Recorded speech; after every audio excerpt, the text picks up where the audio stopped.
Bueno, la Corte Penal Internacional estaría valorando, ¿no? Imponer una orden de arresto internacional contra Netanyahu, contra el ministro de Defensa Yoav Gallant y contra Halevi, que es el jefe de las Fuerzas Armadas, ¿no? Em, bueno, esto está en el aire, ¿no? No se sabe realmente, después de que hayan matado a como mínimo 40.000 palestinos, eh, no se sabe realmente si se llevará a cabo. Hay mucho rumor.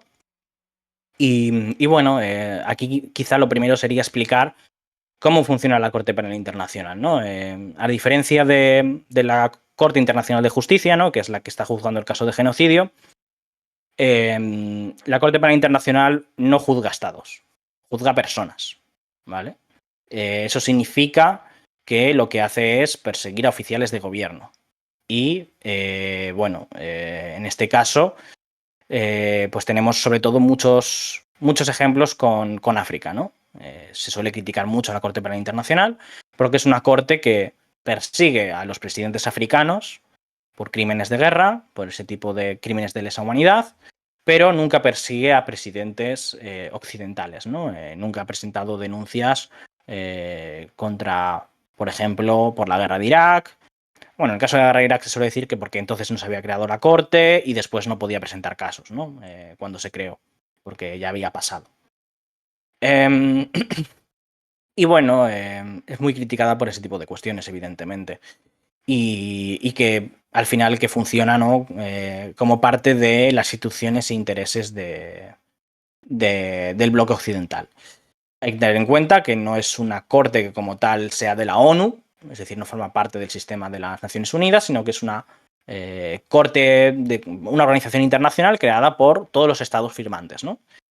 En ese sentido, prácticamente todos los países del mundo son firmantes de la CPI, pero hay una serie de países importantes como son Estados Unidos, Rusia, China, si no recuerdo mal, también India, por ejemplo, la propia Israel, que no son firmantes. ¿Esto significa que la Corte no tiene jurisdicción? No exactamente. Por ejemplo, en el caso de Rusia se han presentado eh, una petición de arresto internacional contra Putin y contra otros miembros contra otras autoridades rusas por un lado, creo que, sí, que era guerra ilegal, ¿no? Por invadir Ucrania, y el otro caso era por transferencia de personas, ¿no? Por mover a niños ucranianos del Donbass, creo que precisamente era del Donbass, a otras partes de Rusia para adopción, ¿no? Bueno, ese ha sido un caso en el cual básicamente la Corte se arroja jurisdicción, ¿vale? Porque esos crímenes se están dando en Ucrania, ¿vale? Entonces, como Ucrania sí que es firmante y tiene jurisdicción en el territorio ucraniano, los crímenes que se cometen dentro de Ucrania sí que los puede juzgar. Esa es la idea. Y Estados Unidos, de hecho, ha apoyado esto y todo el bloque occidental. En el caso de Israel, Palestina, la autoridad palestina sí que es firmante. Israel no. Pero como Israel comete crímenes dentro de los territorios, lo que se conocen como territorios ocupados, Cisjordania y Gaza, la teoría es que, igual que en Rusia, igual que con los líderes rusos, la Corte Penal Internacional tendría también aquí jurisdicción por eso. ¿Cuál es la cuestión que están poniendo por encima de la mesa, por ejemplo, estos senadores que amenazan a la Corte Penal Internacional con sanciones y con persecución contra el fiscal general y su personal, su institución y sus familiares incluso?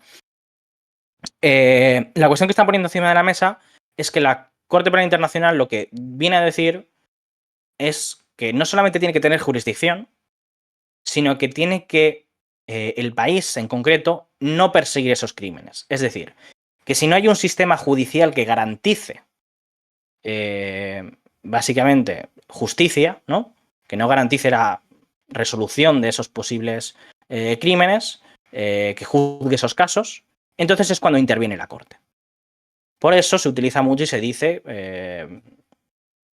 por eso se utiliza, por ejemplo, en el caso de personalidades líderes africanos, porque básicamente en países africanos, muchos de ellos, no hay la misma seguridad jurídica, digamos, no hay el mismo Estado de Derecho, y eso se utiliza pues para perseguir para perseguir a estos líderes, para presentar órdenes de arresto por esos crímenes que se hayan dado, mientras que en estados occidentales, como sí que hay un sistema jurídico, digamos, más robusto y hay lo que se conoce como un Estado de Derecho, pues eso se utiliza para decir que la Corte no tiene necesidad de perseguir esos crímenes. En el caso de Israel, precisamente, Israel siempre se ha escudado en su sistema judicial y en decir que ellos persiguen cualquier tipo de crimen cometido dentro de los territorios ocupados. Y es verdad que hay algunos casos que se juzgan. Lo que pasa es que si tú miras el resultado de esos juicios, prácticamente en ningún caso hay condenas. Y las condenas, cuando las hay, son ridículas. Entonces, mucha gente alega que debería de haber órdenes de arresto internacionales por esos crímenes que están cometiendo el gobierno actual, ¿no? y sus líderes políticos como militares. Esto sería una mancha muy importante, ¿no? Dentro de la legitimidad de Israel y dentro de su imagen internacional. Y es una de las cosas principales que ha estado sobre la mesa durante todo 2023 por la cuestión de la reforma judicial que planteaba el gobierno de Netanyahu. Si esa reforma judicial había una oposición muy grande por parte de los militares, era por esto. Porque venían a decir que si esa reforma se aprobaba, su resultado sería que la independencia judicial estaría en tela de juicio y, por lo tanto, los tribunales internacionales se verían obligados a presentar órdenes de arresto, y eso complica mucho la diplomacia y complica mucho a un país como Israel viajar a otros países a sus líderes, porque, digamos, como hay tantos países que forman parte de la CPI, significa que a esos países no podrías ir. Eso le pasó al propio Vladimir Putin, que no pudo viajar a Sudáfrica, a la cumbre de los BRICS, porque había una orden de arresto y el gobierno sudafricano no se atrevió a ir contra ella. Es decir, no se atrevió, digamos, a invitar a Vladimir Putin, y después que si la justicia sudafricana ordenaba que los policías, ¿no? que las fuerzas de seguridad tenían que arrestarle, enfrentar, por ejemplo, digamos, esa ruptura de su marco jurídico. Porque, bueno, además en Sudáfrica hay que tener en cuenta que el derecho internacional, ¿no? La ley internacional tiene un peso significativo escrito en la propia Constitución, por la cuestión del apartheid, una cuestión del legado y de cómo se construyó la Constitución de 1996. En el caso de Israel, la ley internacional también tiene un papel bastante importante y claro, en Israel se considera, ¿no? A pesar de todas las violaciones que hay de la legalidad internacional y de todo que se sobrepasa por encima de las resoluciones de la ONU, la cuestión jurídica sigue teniendo un papel muy importante. Y evidentemente que Netanyahu no pudiera viajar, por ejemplo, a muchos países africanos, o que no pudiera viajar a muchos países europeos, sería problemático. Pero también digo que yo creo que si hubiera esa orden de arresto, más allá de la reputación, de cierto modo yo creo que lo que ocurría sería una inversión. Es decir, esto no, Israel no es Rusia, Israel está dentro del bloque occidental, forma parte constitutiva de esas estructuras, y por lo tanto lo que vendría a ocurrir, lo que de cierto modo se viene acentuando durante bastantes años, también dentro de la propia ONU, es que el derecho internacional cada vez va a tener menos peso.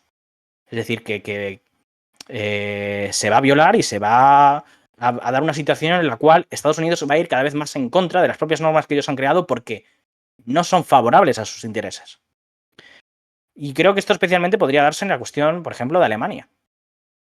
Alemania es firmante del CPI, pero Alemania en ningún caso se atrevería a poner las esposas a un líder judío, a un líder israelí. Y no sería raro que si se da esa orden de arresto, Netanyahu se presente en Alemania simplemente para desafiarla y demostrar que él está por encima de la ley internacional. Eso sería una situación pues bastante controvertida, bastante complicada, pero las autoridades alemanas no se atreverían a arrestar. Y esa es la realidad. Entonces, bueno, eso sería